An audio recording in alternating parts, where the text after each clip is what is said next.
Doesn't love make a family? If you're in a conversation about families and marriage and someone says, it doesn't matter what a family looks like. After all, love makes a family. What would you say? When someone says love makes a family, what they typically mean is that when it comes to marriage or parenting, things like gender, marital status, and biological connections are less important than simply being loved. It's a nice sentiment. After all, many of our closest and most important relationships are with people we aren't related to. But is it true about families? Sociologists have been studying family structure for decades. They overwhelmingly agree that by far, the best situation for children is being raised in the home of their married mother and father.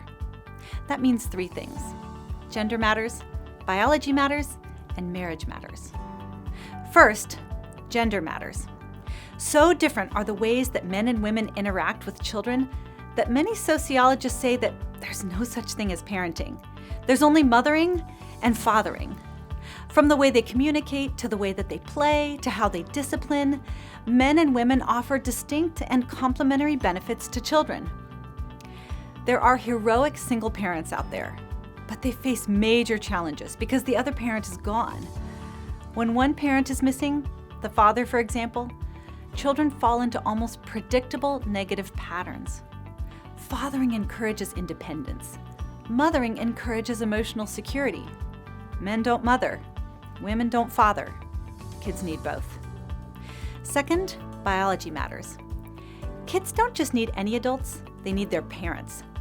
The reason screening for adoption is so rigorous is because social workers understand that placing a child with a biological stranger is risky. There are heroic step-parents out there, but they, like single parents, must overcome significant challenges. In fact, on average, kids in blended families fare about as well as kids who grow up with a single mom. Beyond concerns about safety, kids crave something that only their biological parents can give them: their biological identity. This is evident by the waves of adoptees and donor-conceived children who are increasingly turning to ancestry websites and social media to find their missing parents. Third, marriage matters. Marriage is more than just a piece of paper. It's the single most important dividing line between kids who thrive and kids who do not. A federal study of child abuse found that children living with their cohabiting parents are more than 4 times more likely to be abused than their peers living with married parents. Kids living with mom and her cohabiting boyfriend, 11 times more likely to be abused. In addition, children living with their unmarried parents are twice as likely to see their parents break up. The evidence is clear.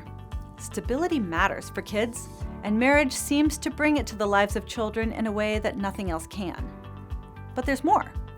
Children with unmarried parents are 6 times more likely to demonstrate behavioral issues, 122% more likely to be expelled from school, and 90% more likely to have a lower GPA.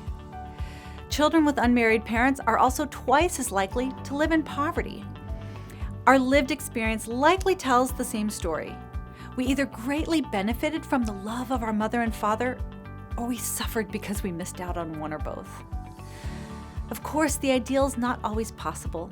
In those cases, grandparents, adoptive parents, and single parents do the very best they can to give children what they need in the absence of mom or dad.